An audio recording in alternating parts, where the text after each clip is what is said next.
দৃঢ়তা মান্যতার হাত ধরে নিয়ে গিয়ে জাবিরের পাশ দাঁড় করায়। অতঃপর কান্না লুকিয়ে মেকি হেসে বলে, তোমাদের দুজনকে একসাথে কত সুন্দর মানায়।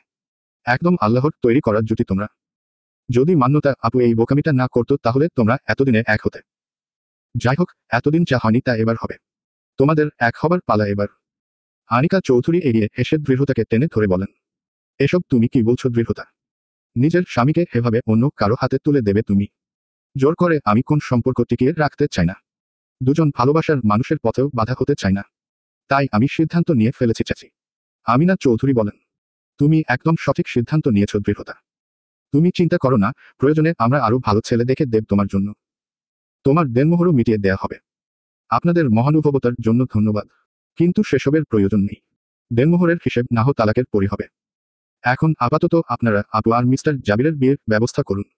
জাবির মান্যতার হাত শক্ত করে ধরে বলে, আমি আর দেরি করতে চাই না। যত দ্রুত সম্ভব এই বিয়েতে হবে ততই ভালো। ললিতা চৌধুরী বলেন, আমি মান্যতার মা বাবার সাথে যোগাযোগ করছি। ওনাদের অংশগ্রহণ ছাড়া তো কোন কিছুই সম্ভব নয়। আলমগীর খান ও মনোয়ারা বেগম এসে উপস্থিত হন চৌধুরী বাড়িতে। আলমগীর খান আসতেই মৌনতা ছুটে গিয়ে নিজের বাবাকে জড়িয়ে ধরে। আলমগীর খান তো এভাবে নিজের মেয়েকে দেখে অবাক হয়েছেন। বলে ওঠেন, মান্যতা তুই তুই কোথায় চলে গেছিলি মা আমার? আর এখন আবার ফিরে এলি তাও এখানে? সেসব অনেক কাহিনী আব্বু, আমি তোমায় পরে সব বলবো। এদিকে মনোয়ারা বেগম রেগে বলেন, পরে বলবি মানে কি? দৃঢ়তার শাশুড়ি আমাদের জরুরি তলব করায় আমরা এখানে এলাম। কিন্তু এখানে এসে তোকে দেখতে হবে জানলে কখনোই আসতাম না। আম্মু, চুপ। একদম আমাকে আম্মু বলে ডাকবি না। তুই জানিস তোর জন্য আমাকে আর তোর আব্বুকে কত অপমান সহ্য করতে হয়েছে। আমাদের কথা বাদই দে, তুই বিয়ের আসর থেকে পালিয়ে যাওয়ায় দৃঢ়তাকে এই বিয়েটা করে নিতে হয়েছে। তারপর ও কত কষ্ট সহ্য করেছে জানিস। আর তুই এখন আবার ডেং ডেং করে চলে এসেছিস। কেন এসেছিস তুই? মান্যতা কান্নারত স্বরে বলে, আমি অনেক বড় ভুল করে ফেলেছি আম্মু। কিন্তু এবার আমি ফিরে এসেছি সব ভুল শুধরে দিতে। কিভাবে সব ভুল শুধরাবি তুই? আমার নাতিকে বিয়ে করে। হঠাৎ করে আমিনা চৌধুরী সেখানে প্রবেশ করে কথাটা বললেন। তার কথা শুনেই মনোয়ারা বেগম হতবাক সুরে বলেন, এসব কি বলছেন তা কি আপনি? হ্যাঁ, আমরা তো মান্যতার সাথেই জাবিরের বিয়ে ঠিক করেছিলাম। কিন্তু মান্যতা পালিয়ে যাবার কারণে আপনারা ওই অনাথ মেয়েটাকে, মানে দৃঢ়তাকে আমাদের নাতির ঘাড়ে ঝুলিয়ে দেন। এখন যখন মান্যতা আবার ফিরে এসেছে তখন সবকিছু ঠিক করে নিলেই হয়। তাছাড়া জাবিরও তো মান্যতাকেই ভালোবাসে। মনোয়ারা বেগম রাগী কণ্ঠে বলেন, পাগল হয়ে গেছেন নাকি আপনারা? দৃঢ়তার সাথে জাবিরের বিয়ে হয়েছে আর এখন মান্যতার। ছি, আপনারা এসব ভাবলেনও বা কি করে? আমি এটা কিছুতেই হতে দেব না। আমিনা চৌধুরী বলেন, শুনুন, আপনাদের অনুমতি নেয়ার জন্য এখানে ডাকা হয়নি। আপনাদের মান্যতার মা বাবা হিসেবে এই বিয়েতে অংশগ্রহণের জন্য ডাকা হয়েছে। আপনারা মানুন বা না মানুন, মান্যতা আর জাবিরের বিয়ে হবে। তাও 1 সপ্তাহের মাঝে। মনোয়ারা বেগম আরো কিছু বলতে যাবেন এমন সময় আলমগীর খান বলে ওঠেন, আমি এই বিয়ের প্রস্তাবে রাজি। এমনিতেও জাবিরকে আমার ভীষণ পছন্দ হয়েছিল আমার মেয়েটার বোকামোর জন্য। যাই হোক, এখন যদি আপনারা ওকে নিজেদের বাড়ির বউ করতে চান তাহলে আমার কোন আপত্তি নেই। মনোয়ারা বেগম বলেন, এসব তুমি কি বলছো মান্যতার বাবা? একবার ভেবে দেখেছো লোকে কি বলবে? এসব কথা সমাজে ছড়িয়ে পড়লে আমরা কাউকে মুখ দেখাতে পারবো আদৌ? আর তুমি দৃঢ়তার কথাটাও একবার ভাবো। ভাবার কি আছে এখানে? দৃঢ়তাকে তো জাবির স্বেচ্ছায় বিয়ে করেনি আর না দৃঢ়তা করেছে। নেহাতি। তাই বলে এখন তুমি নিজের মেয়ের সংসার গড়ার জন্য নিজের ভাতিজির সংসার ভাঙবে? দেখো, আমি তোমার মতো এত মহান নই। তোমার যদি মহানুভবতা দেখাতে গিয়ে নিজের মেয়ের সুখ সহ্য না হয় তাহলে সেটা তোমার ব্যাপার। কিন্তু আমার কাছে আমার মেয়ের সুখই প্রাধান্য পাবে। এমনিতেই ও একটা ভুল সিদ্ধান্ত নিয়েছে। এখন যদি ওকে আবার আমরা বাড়িতে ফিরিয়ে নিয়ে যাই তাহলে কি ভবিষ্যতে আর কেউ ওকে বিয়ে করবে? আর সেখানে এই চৌধুরী পরিবারের বউ হলে ও যা সুখ আর ঐশ্বর্য থাকবে তা তো আর কোথাও পাবে না। আর আমিও ব্যবসায়িক দিক দিয়ে লাভবান হব। ছি, তোমার মতো একটা নীচ মানসিকতার লোকের সাথে এতদিন সংসার করেছি ভাবতেও আমার লজ্জা করছে। শুধুমাত্র তোমার কথা রাখতে দৃঢ়তা এই বিয়েটা করেছিল আর তুমি। দৃঢ়তা, দৃঢ়তা, দৃঢ়তা। আমার ভাইয়ের মেয়ের প্রতি আমার যতটা টান নেই তার থেকে বেশি টান তোমার দেখি। ওকে যে ওর মা বাবার মৃত্যুর পর আমি মেয়ের মতো বড় করেছি সেটাই অনেক। তার জন্য এটা করা ওর কর্তব্য ছিল। আমি যদি ওর দেখভাল না করতাম তাহলে তো এতদিনের রাস্তায় রাস্তায় ঘুরত। বাহ, তোমার কথা যত শুনছি তত অবাক হচ্ছি। মেয়েটার দেখভাল করেছো জন্য ওর জীবন এখন তুমি নষ্ট করে দেবে? মান্যতা এবার বিরক্তের স্বরে বলে, আম্মু তুমি বেশি ভাবছো। দৃঢ়তার এই বিয়েতে কোন অসুবিধা নেই। বরঞ্চ ও তো নিজেই বলেছে ও আমার আর জাবিরের মধ্যে থেকে সরে যাবে। ও নিজেই এই বিয়ের আয়োজন করছে। কি? মনোয়ারা বেগম হতবাক হয়ে যান। মান্যতা মনোয়ারা বেগম ও আলমগীর খানকে গেস্ট রুমের দিকে রেখে আসল, যদিও বা মনোয়ারা বেগম এখানে থাকতে চাইছিলেন না, কিন্তু স্বামীর জোরাজুরিতে বাধ্য হন। মান্যতা এভাবে হেঁটে হেঁটেই যাচ্ছিল, এমন সময় হঠাৎ কেউ একজন তার হাত ধরে টান দেয়। মান্যতা ভয় পেয়ে বলে, কে? কিন্তু কেউ তার মুখ চেপে ধরে।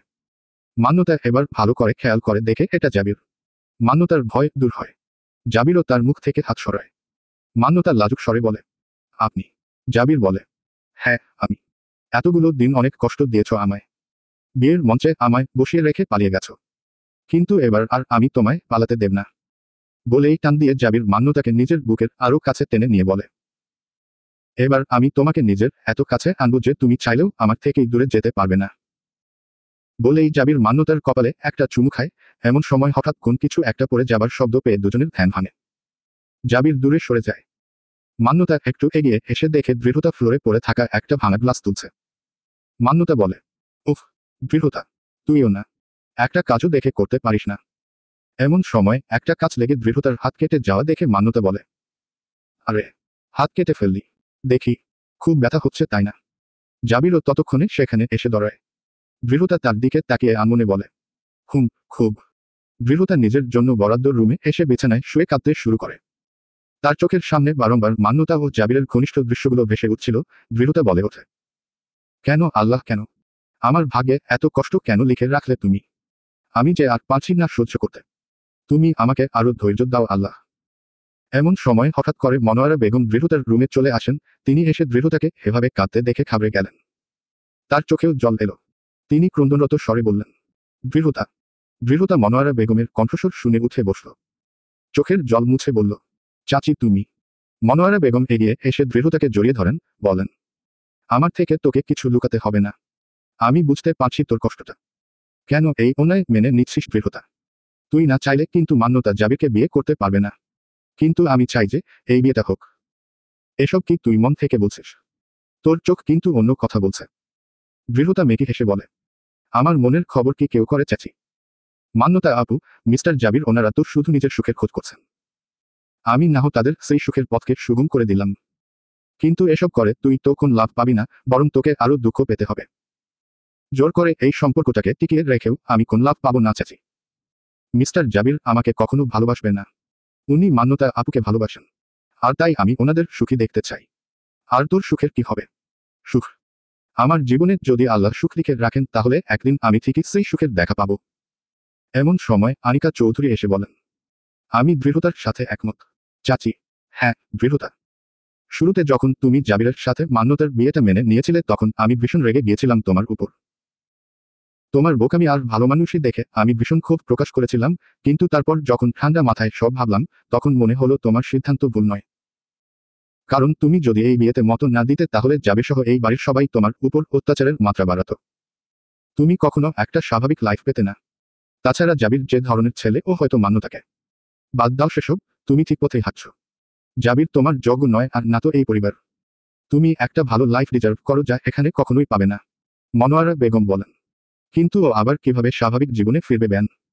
এই সমাজ একজন ডিভোর্সি মেয়েকে কতটা নীচ নজরে দেখে সেটা তো আপনি জানেন। একটা কথা কি জানেন, রাত যত গভীর হয় প্রভাত তত নিকটে আসে। আমাদের হয়তো এখন পরিস্থিতি দেখে মনে হচ্ছে দৃঢ়তার জীবনে গভীর আধার নেমেছে, কিন্তু এমনটা হতে পারে যে এই আধারের শেষেই ও নিজের জীবনে আলোর দেখা পাবে।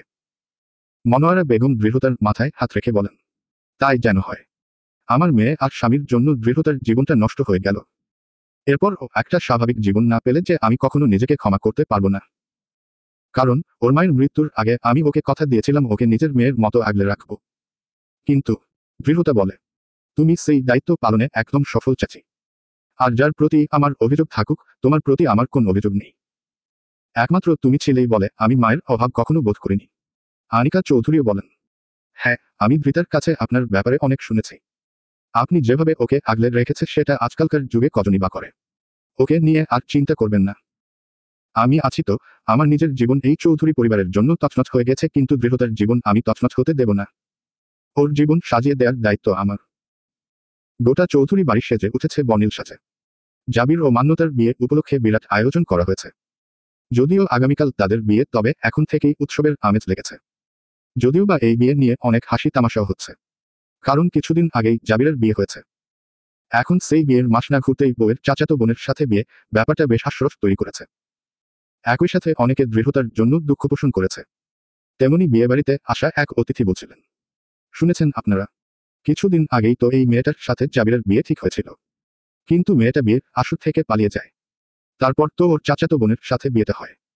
এখন আবার ওই মেয়েটা ফিরে আসে, ওর সাথে বিয়ে হচ্ছে। কি কেচ্ছা কি কেচ্ছা। আরেকজন বলেন, ওমা কি বলছেন। মান্যতা দূর থেকে এসব কথা শুনে ফেলে। তার ভীষণ অস্বস্তি হয় এসব শুনে। সে রেগে সামনের দিকে এগোতে থাকে। একটু দূরে গিয়েই দৃঢ়তার মুখোমুখি হয়। দৃঢ়তা হাসিমুখেই বিয়ের সব আয়োজনে অংশ নিচ্ছিল। মান্যতা দৃঢ়তার উদ্দেশ্যে বলে, আচ্ছা দৃঢ়তা, আমি কি তোর সংসার নষ্ট করছি? তোরও কি এটা মনে হয়? মনে হলে বল আমায়, আমি এই বিয়েটা ভেঙে দিয়ে চলে যাব। তবুও মানুষের কথা শুনতে পারবো না। দৃঢ়তা বলে, অন্যের কথায় এত গুরুত্ব দিও না আপু। তুমি যা করছো নিজের সুখের জন্য করছো। মানে তুইও আমায় ঘুরে ফিরে স্বার্থপরী বলছিস? না, আমি সেটা বলছি না। দেখো, যদি তুমি একতরফাভাবে মিস্টার জাবিরকে বিয়ে করতে চাইতে তাহলে তো এই বিয়েটা হতো না। তোমরা দুজনই চেয়েছো বলেই হচ্ছে। তাই দোষটা তো তোমার নয়।